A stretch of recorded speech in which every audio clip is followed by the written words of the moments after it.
chandelier lights sparkled across the grand ballroom of the Riverton Hotel, where the city's most powerful people gathered that night for the annual charity gala of hope. Waiters in crisp uniforms moved silently between tables, balancing trays of champagne and caviar.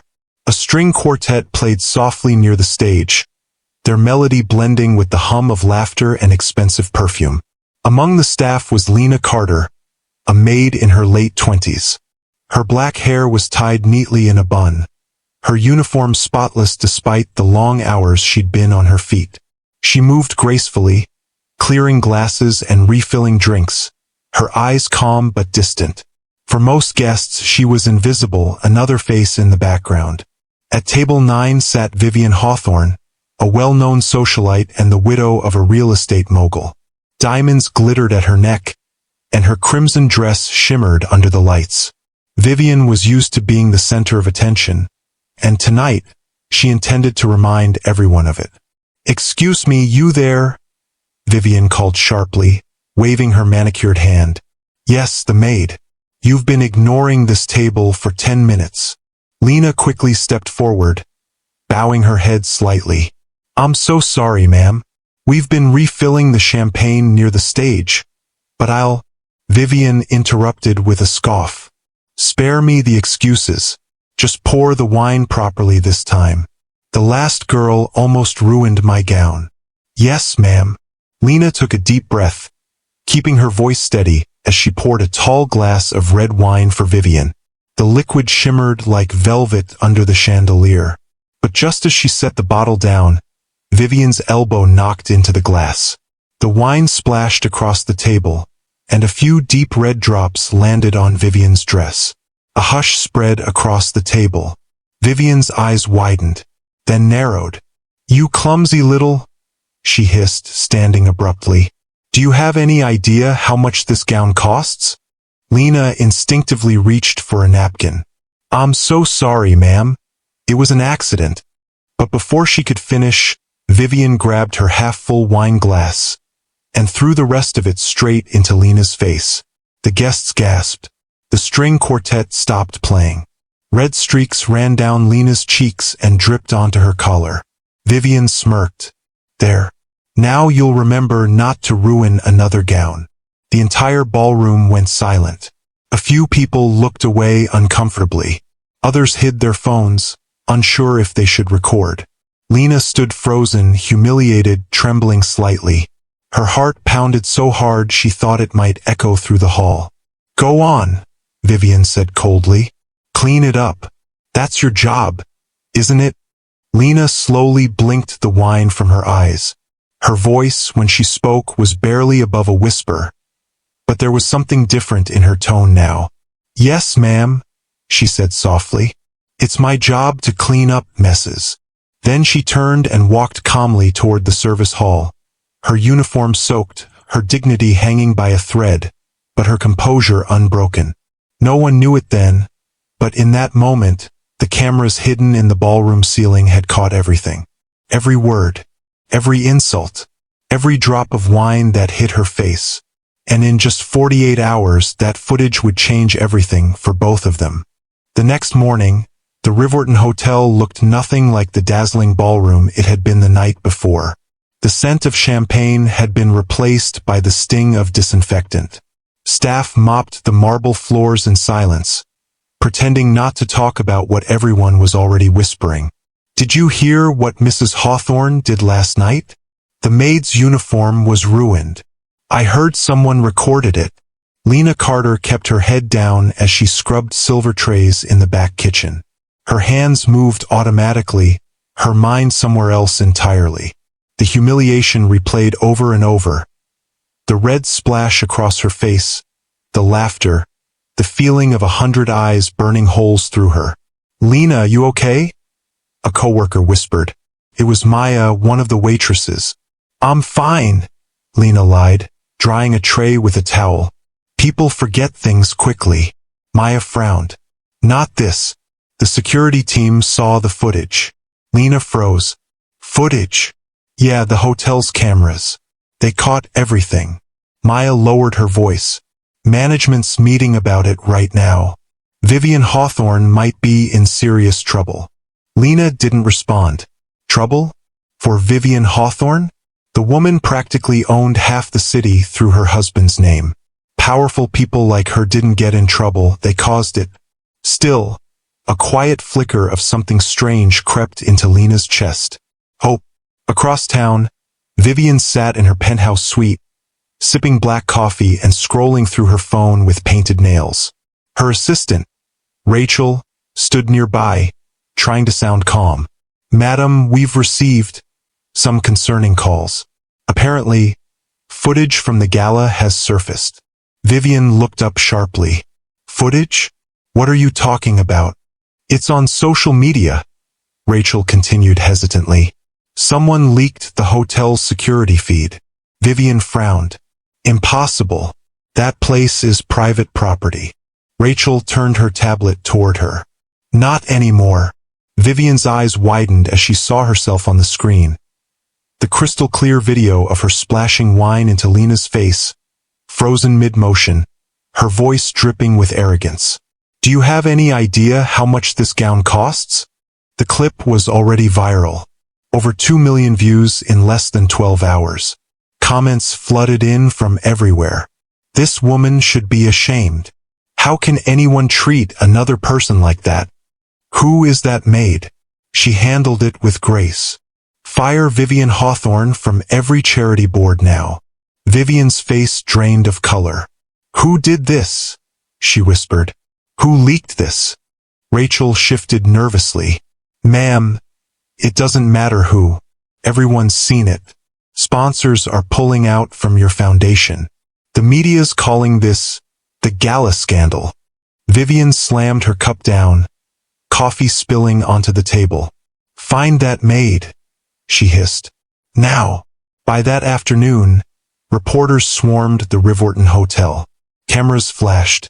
News anchors set up outside the entrance, shouting questions at every staff member who walked by. Lena tried to sneak out through the service door, her hood pulled low, but she was spotted by a local journalist. Miss, are you the maid from the video? She froze.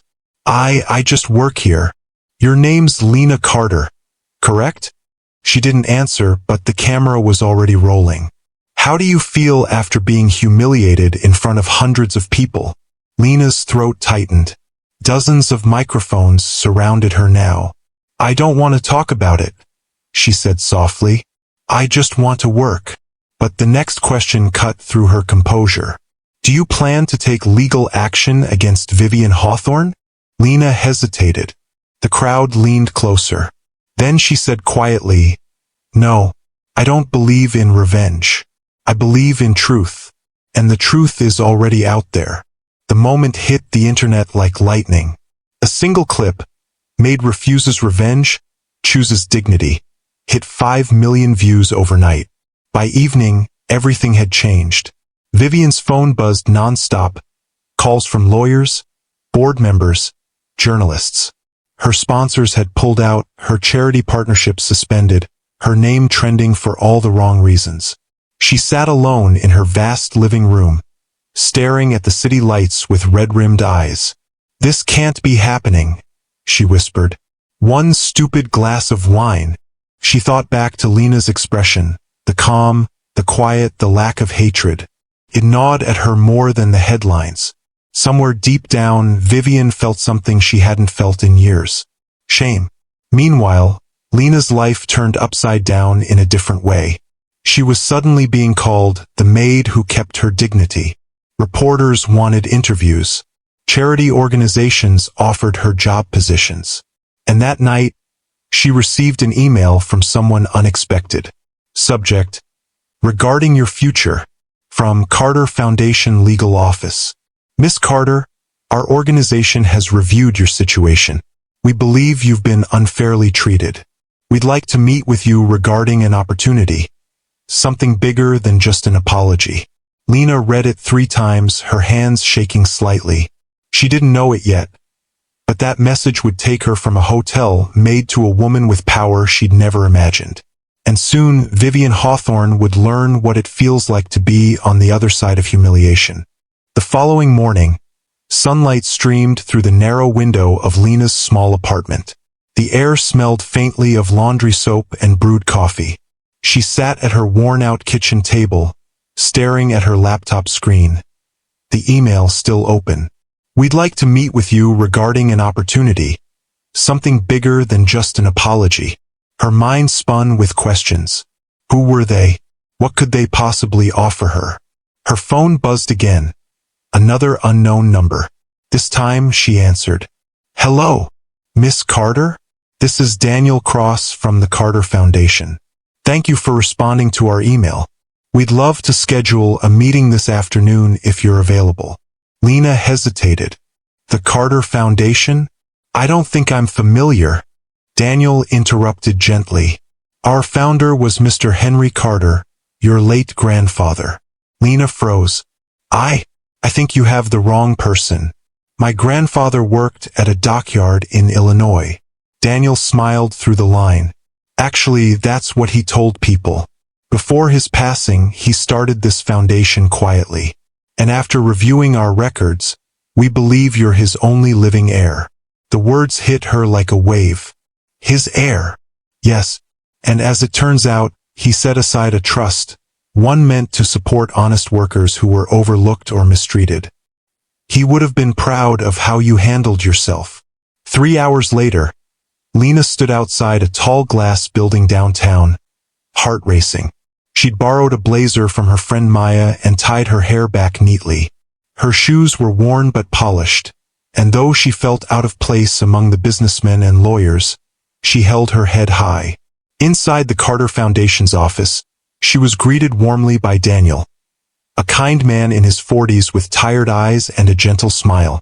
"Miss Carter," he said, shaking her hand. "We've been waiting for you." They led her into a conference room filled with documents and photos. One wall displayed the foundation's history, a timeline of grants and projects. Near the center was a black and white photo of an older man in a worker's jacket, smiling proudly in front of a half-built school. Lena stopped, staring. "That's him," she whispered. "My grandfather." Daniel nodded. "He used to say, 'Real power doesn't come from titles. It comes from what you build for others.'" Lena's eyes softened. "He was a good man. He raised my mother when they had nothing." Daniel smiled. "And he left something for you, not money but purpose. He wanted someone who understood humility and dignity to continue his work." He handed her a folder. "We'd like you to become the face of the Foundation's new initiative, programs that protect service workers from harassment and unfair treatment." Lena's mouth fell open. "You want me? You're exactly what this foundation stands for," Daniel said. "Someone who refused to lose grace, even when she was humiliated in front of the world." Lena felt tears sting her eyes. For the first time in days, they weren't from pain, they were from disbelief and pride. While Lena was finding her new voice, Vivian Hawthorne was losing hers. Her publicist had quit. Her friends stopped answering her calls. Her charity committee had removed her from the board. Everywhere she went, whispers followed. "Is that her? The woman from the wine video? She thinks she's above everyone else." Her once perfect world was crumbling, and the weight of it showed. Late that night, Vivian stood by her mirror, staring at her reflection. The woman who looked back wasn't glamorous anymore. Her eyes were tired, her confidence cracked. Her assistant, Rachel, knocked softly. "Ma'am, there's something you should see." Vivian turned sharply. "What now?" Rachel handed her a tablet. "It's the news. Miss Lena Carter, the maid from the gala. She's just been appointed as the ambassador for the Carter Foundation's new program." Vivian's heart sank as she pressed play. On the screen, Lena stood at a podium in front of cameras, dressed simply but radiating quiet strength. "This isn't about revenge," Lena said, her voice steady. "It's about respect. Every job deserves dignity. Every person deserves to be seen. What happened to me could have happened to anyone, and that's exactly why I want to change it." Applause erupted. Reporters shouted her name. Vivian's fingers trembled around the tablet. She couldn't look away. The woman she'd humiliated now stood in front of the nation, graceful, powerful, and respected. God, Vivian whispered. What have I done? The next morning, Vivian showed up at the Carter Foundation unannounced. The receptionist looked startled. Mrs. Hawthorne? I need to speak to Miss Carter, she said, clutching her handbag like a lifeline. Please, it's important. When Lena entered the lobby moments later, she stopped dead. Vivian looked smaller somehow, not physically, but in spirit. Mrs. Hawthorne, Lena said quietly. Why are you here? Vivian swallowed hard, her voice trembling. To apologize. Not in front of cameras. Not for my reputation. Just because I was wrong. The words hung heavy between them. The last time they stood face to face, Vivian had thrown wine. Now she looked like she was drowning in guilt. Lena said nothing for a long time. Then she stepped forward and extended her hand. Apology accepted, she said softly. But let's make it mean something. Vivian blinked. What do you mean? Join the program, Lena said. Use your influence to help people instead of hurting them. Vivian hesitated. You'd trust me? Lena's smile was faint but firm. Everyone deserves a second chance. And just like that, the most unlikely partnership began. The maid and the socialite, the one who was humiliated and the one who humiliated her.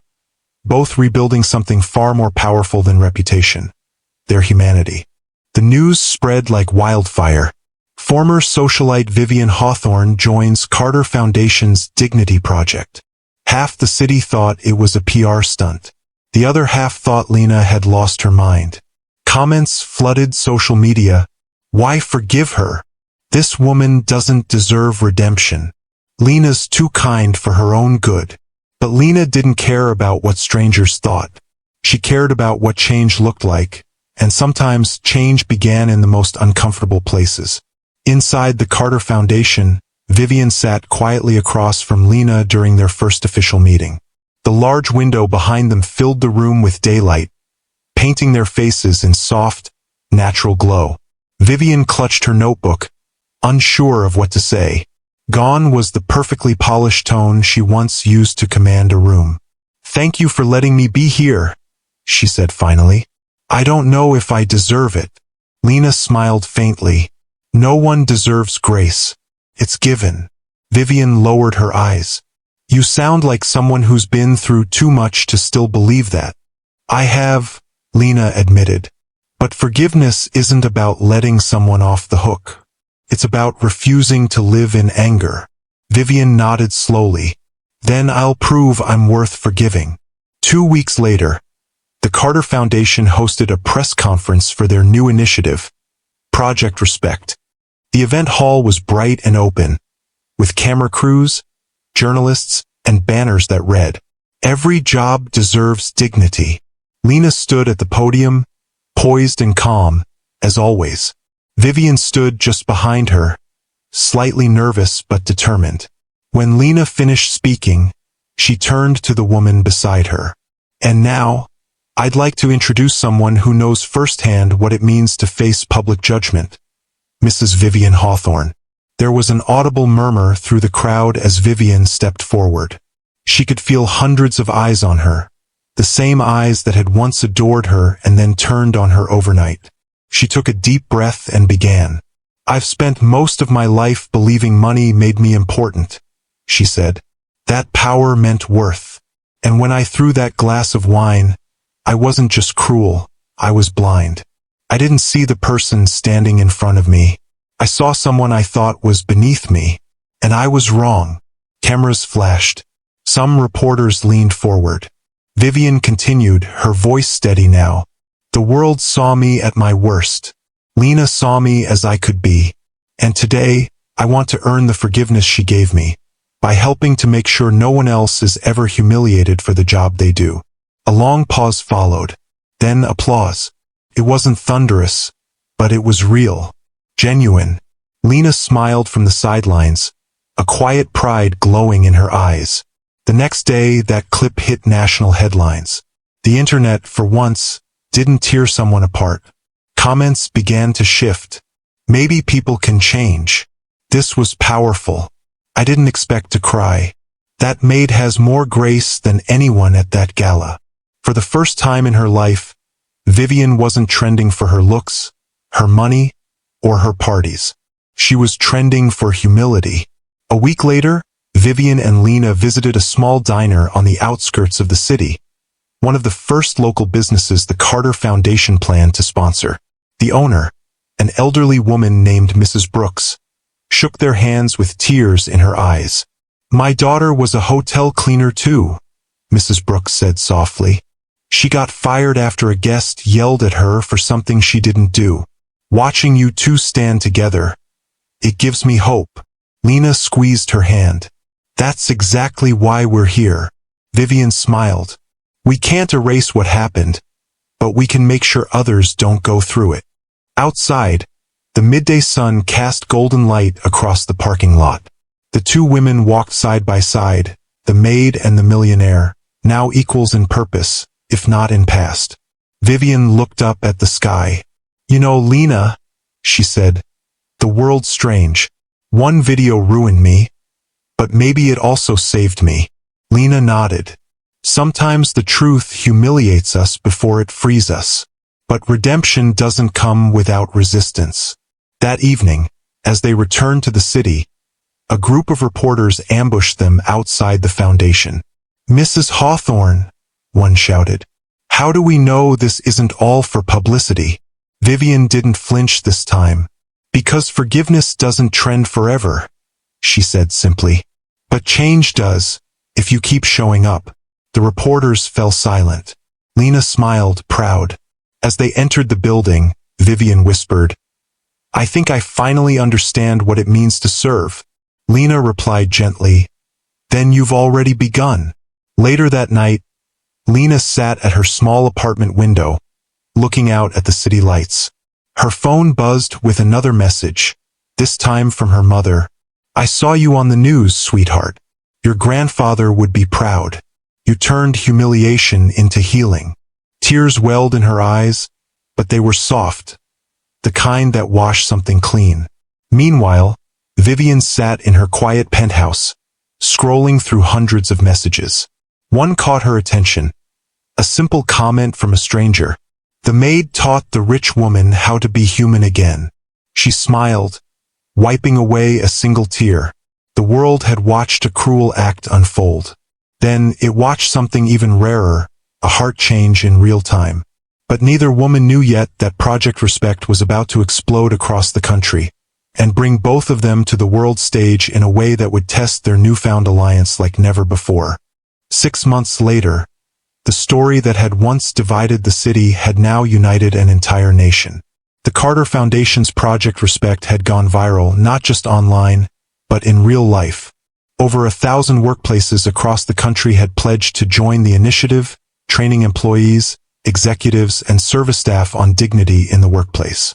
And at the center of it all stood Lena Carter and Vivian Hawthorne, two women who could not have been more different when their paths first crossed. Now they walked into every meeting side by side.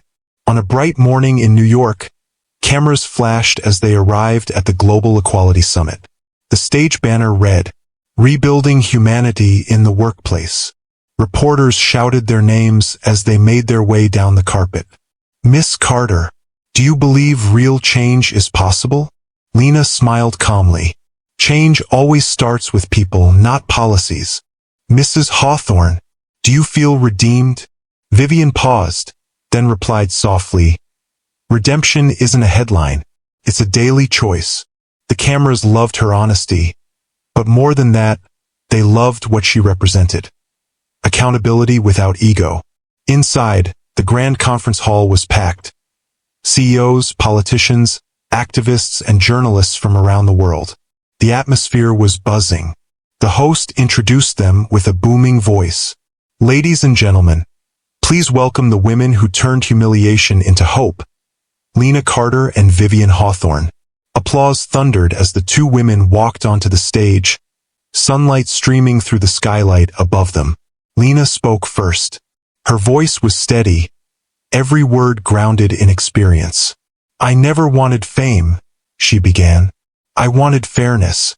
When I stood there in that ballroom with wine dripping down my face, I felt invisible. But today, I realized something powerful. Being seen isn't about status. It's about being valued." The crowd was silent, completely still. Vivian stepped forward next, her eyes glistening. "I was raised to believe kindness was weakness," she said. "That power was everything.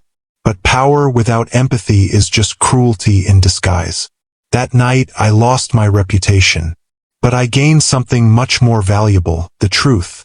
Her voice cracked slightly, but she didn't look away from the audience. "I learned that real strength isn't about standing above someone. It's about standing with them." After the event, the hall erupted with applause, but not the polite kind. This was human, emotional, sincere. People stood up. Some cried. Others hugged the strangers next to them. The world had watched a rich woman fall and a maid rise, only to see them both rebuild something greater together. That night, every major network carried their speech. Hashtags trended across social media. Hashtag Project Respect. Hashtag Lena and Vivian. Hashtag Every Job Matters. For the first time, it wasn't outrage that spread online. It was hope. 2 weeks later, the Carter Foundation opened its first training center for service workers, free workshops for hotel maids, cleaners, waitstaff, and security guards. Lena cut the ribbon in front of cheering employees. Vivian stood beside her, wearing a simple cream suit instead of her usual designer gowns. "You really traded diamonds for this?" Lena teased quietly. Vivian smiled. "I traded emptiness for meaning." Lena laughed softly. "I'll take that deal." Later that evening, after everyone had left, the two women sat on the building steps watching the sunset wash the sky in gold. Lena looked at Vivian. "You know, when I first met you, I thought you'd never change." Vivian smiled. "Neither did I. But life has a way of humbling us when we need it most." She looked down, fidgeting with her bracelet. "Lena, I don't say this enough, but thank you for seeing me as something other than the worst thing I've ever done." Lena placed a hand over hers. "And thank you for proving people can change." They sat in silence for a while, listening to the faint sounds of the city. Car horns, laughter, the soft hum of life moving forward. Then Vivian chuckled. "If you told me a year ago I'd be working for the maid I insulted, I'd have laughed in your face." Lena grinned. "Technically, we're partners now." Vivian nodded, smiling at the irony. "Partners. I like that better." The next morning, a courier arrived at the foundation carrying a small brown envelope addressed to Lena Carter. Inside was a handwritten letter. "Miss Carter, you don't know me, but I was at that gala. I watched what happened and did nothing. I regret that deeply. Watching you rise and Mrs. Hawthorne change has made me realize silence is also cruelty. I'm donating $5 million to Project Respect, in honor of every worker I've overlooked. Thank you for reminding us what grace looks like." An anonymous guest. Lena folded the letter carefully, tears glistening in her eyes. The movement had begun, not just in headlines but in hearts. Months later, Lena and Vivian stood together once more at another gala. But this time, they were the guests of honor. The chandeliers sparkled just as brightly, but everything felt different. Vivian raised her glass, filled not with wine, but with water, and turned to Lena. "To truth," she said. Lena smiled. "And to second chances." They clinked glasses.